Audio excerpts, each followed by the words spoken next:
Let's get talking now and get to our first conversation on the program today. In a bid to woo more investors into Nigeria, President Bola Tinubu yesterday departed Nigeria for the Saudi Africa Summit, which kicks off today in Riyadh, Saudi Arabia. The two-day event provides the opportunity for President Tinubu to deepen the partnership between Nigeria and the Kingdom of Saudi Arabia in order to attract more foreign direct investment in the country. So, what other investment opportunities are there for Nigeria to take advantage of? Let's get talking now. Mr. Segun Sopitan is the principal partner at the Wood Ridge and Court Consulting. He joins me here now, live in the studio. Thank you for joining us, Mr. Sopitan. We appreciate your time. Thanks for having me. Yeah. So let's get started first before we get into, taking advantage of what we have going on in Saudi Arabia. Let's talk about, give us your assessment of some of the previous, summit in the past, how Nigeria has been able to explore those windows to maximize or to attract investment into the country. Well, typically, these types of summits are put together periodically by different bodies, regional bodies, bilateral commissions, and all of that. And the objective being to bring together countries as well as potential investors from the private sector, commercial lending organizations, and all of that, with a view to exploring the opportunities that exist in those territories.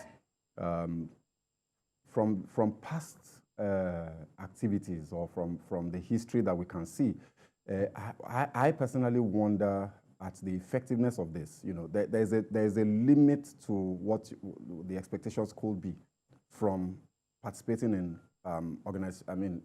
in events like this.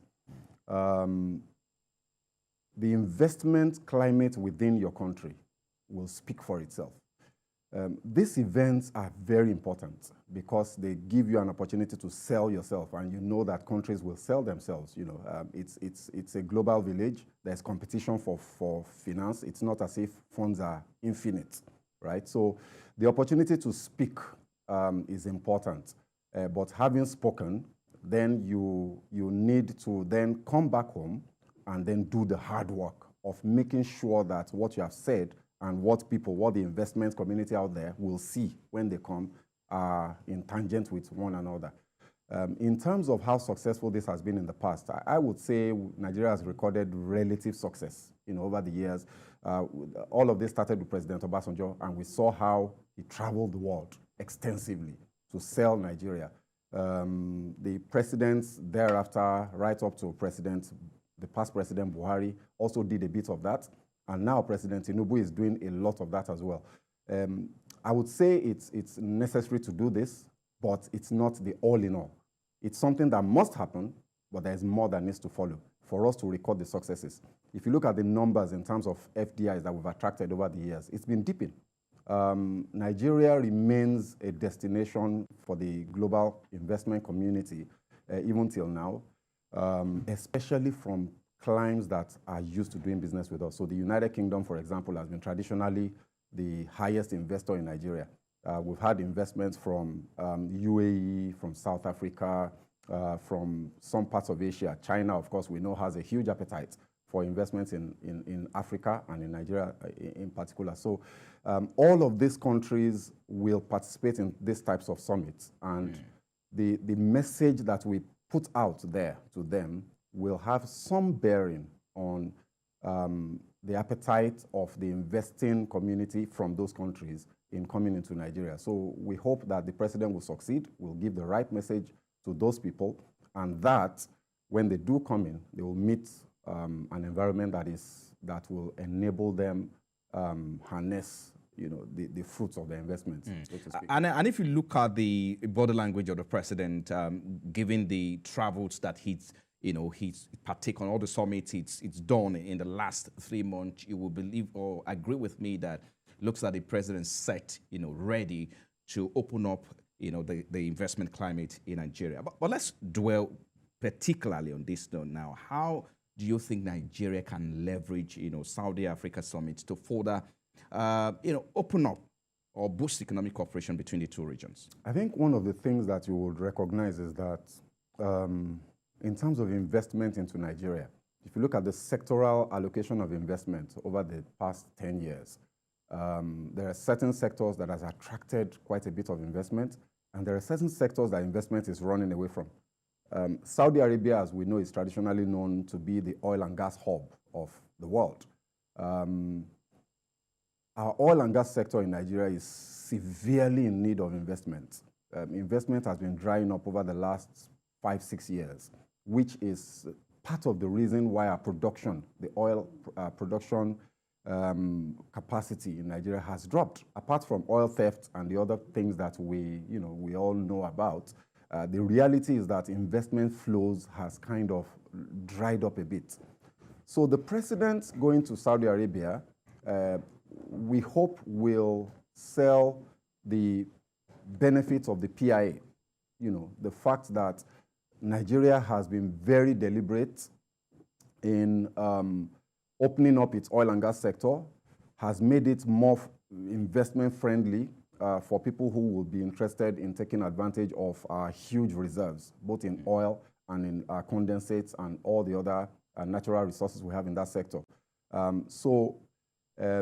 Let's hope that the message that the president will put out there would help us attract investment to that sector, because we do have a dire need to boost production capacity there.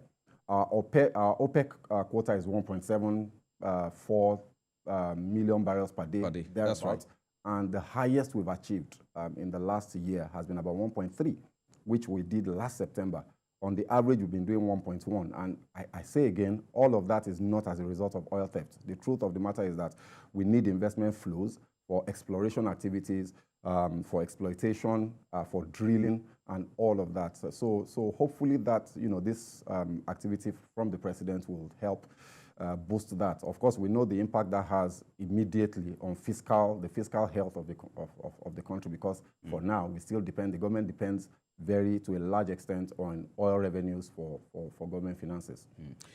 If currently the trade relation or the value of trade between the two countries, for instance, it's around $600 million, how much do you think we can get out of this Africa Summit now that the president is there? Well, there are so many other areas that we can do business with the world. Nigeria is opening up. Our technology sector is a huge attractor of investment. Nigeria has produced some unicorns in the last two, three years or thereabouts.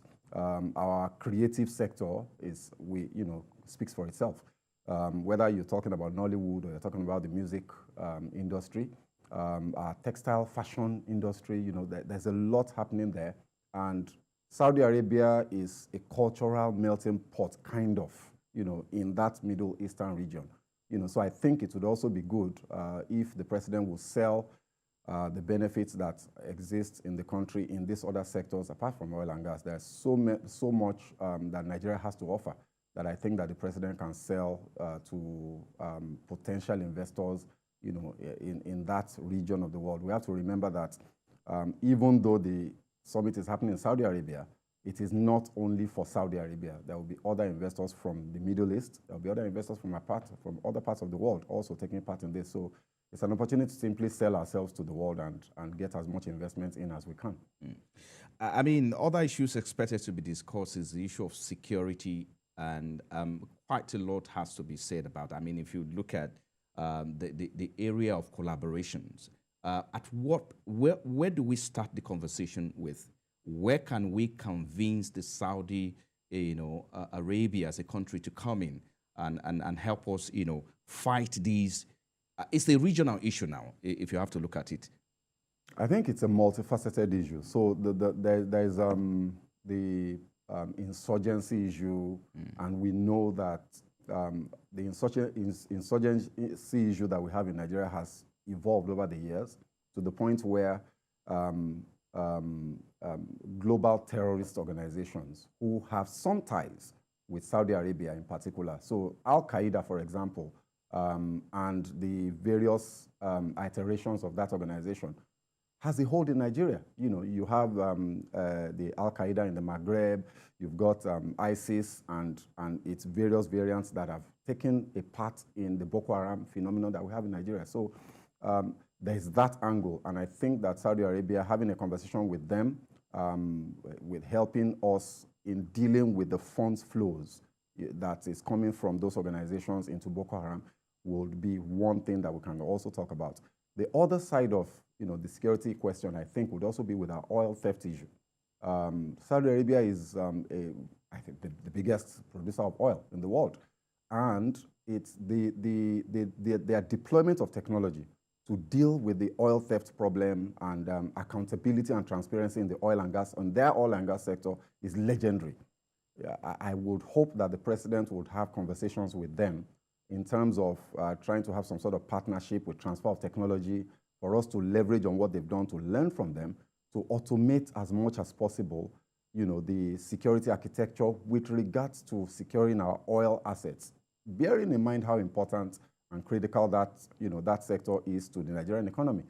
So those two areas, I think, are things that the president would do well to speak, about. I asked that question because we talk about, there has to be security in place for you to develop your tourism sector. I mean, Nigeria has potential in that regard, but we've not been able to maximize. Every year, if you look at thousands of Nigerians travel from here to Saudi Arabia for Hajj. So quite a lot of experts are saying, why don't you also find a meeting point where we can also take advantage of it? Instead of, there has to be perhaps an exchange of, this trade. While we travel over there, we also need to make sure that the country is right for them so that we can take advantage and develop our own tourism sectors. So how do you react to that? I think that the president, one of the things that I personally like about what the president has done, especially with the cabinet appointments, is that there have been new ministries created with clear, when you look at the nomenclature of the ministries, you recognize that there is a thought behind it. So talking about the tourism industry, for example, the president has created a ministry specifically designed, to target that sector and harness the investment opportunities there. So the work that ministry will do is critical in ensuring that what you speak about will happen, which is a reciprocal flow of activities, of investments from, like you say, Nigerians travel to Saudi Arabia every year. In fact, multiple times a year for the various Hajj that they would have. And it would be nice to see a reciprocal flow. But in order for that to happen, we need to develop our tourism sectors and have something to offer. And you and I know that Nigeria has a huge, huge, huge tourism potential. What we need to do now is to develop those various assets that we have across the entire country, whether you go to the north, or, to the southwest, to the southeast, south-south, we have so many attractions there. So we need to develop them whilst ensuring that the security climate, is not scary or scaring away visitors and tourists. The recent advisory, for example, from the United States talking about hotels in Nigeria, large hotels, it's a good thing that the government has come out to speak, to provide a counter-narrative to that. And I think we need to continue to do that to ensure that we don't scare tourists away, so that when the president does do the work he's doing, what we have on ground does not negate that in any way. So beyond oil, so what are the other areas that you think we can look at, other sectors? It's not only about oil. We talk about natural gas, iron ore, gold and copper. And this is what we also have as well. So we have a similar, when you talk about pool of resources, these mineral resources, we have them and similar. So how do we leverage on these to exchange value? Well, Nigeria is tremendously blessed with natural resources and with human resources. And I think that we need to, first of all, begin to think about all of that as the resources that we have. So like you say, we've got oil. Our reserves are not going to last forever. There are estimates that say that within 50 years, we'll run dry. And 50 years might sound like a long time, but, it's a long time. It is a long time, but it passes in a flash. So therefore, we need to be ready for that. We need to look at alternative energy sources as well. So beyond oil, if we say the economy beyond oil, we have to look at renewable energies. We have to look at alternative energy sources. Then we have to look at other industries for revenue generation, and the potential is limitless. Solid minerals, in the solid minerals sector, I have people who are stakeholders there, and they will tell you that what we're doing in oil and gas is a fraction of what is possible in the solid mineral sector if government policy, government action, and the right regulatory framework is put in place to attract investment. So like you've mentioned some of the minerals and precious metals. I think when you talk about solid mineral, I mean, recently, of course, the Minister of Solid Mineral, Dr. Alaki, talked about the fact that they are partnering with the Ministry of Science and Technology to also develop that sector in terms of deploying technology that can monitor that sector. So talk to us about the kind of regulatory framework that you want to see in place to address, theft or illegality in that sector. So first, we have illegal mining, and it's a huge problem. Then we have smallholder miners who may not necessarily be illegal because they have some sort of permits from the state governments. And then we have the large international mining interests who come in and plug themselves into that value chain, including the illegal ones, to exploit this sector and take our minerals out. So I think the starting point is for the government to look at all of those players. And I know that the administration of former President Buhari had actually done some work in that regard, talking about gold. I forget the name of that program. There was this program that is put in place to specifically target the gold mining sector.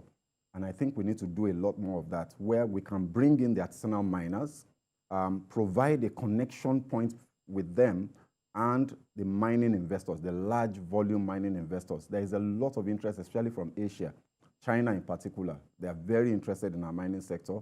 We also have some local interests who play in that sector, who need the encouragement of government in terms of licensing, in terms of possibly guarantees to secure funding for equipment. It's a very capital-intensive sector, just like the oil and gas sector, and a lot of the players there cannot do it by themselves. So there's a lot of government support that is required, and good enough, the minister has said a lot of things about what is going to happen there, and we wait and hope that the right regulatory framework, the right legislative framework, and the right investment climate will be put in place by the ministry to ensure that we can tap into that sector. Let's wrap it up now. I mean, what's your outlook in terms of inflation? I mean, I beg your pardon, as implementation. When do we start seeing implementation of some of these attraction of foreign direct investment in the country? Because you talked about the fact that we have been able to, attract foreign investment from such, meetings in the past, but it looks like we've not been able to maximize. So in terms of implementation, what's your outlook for it?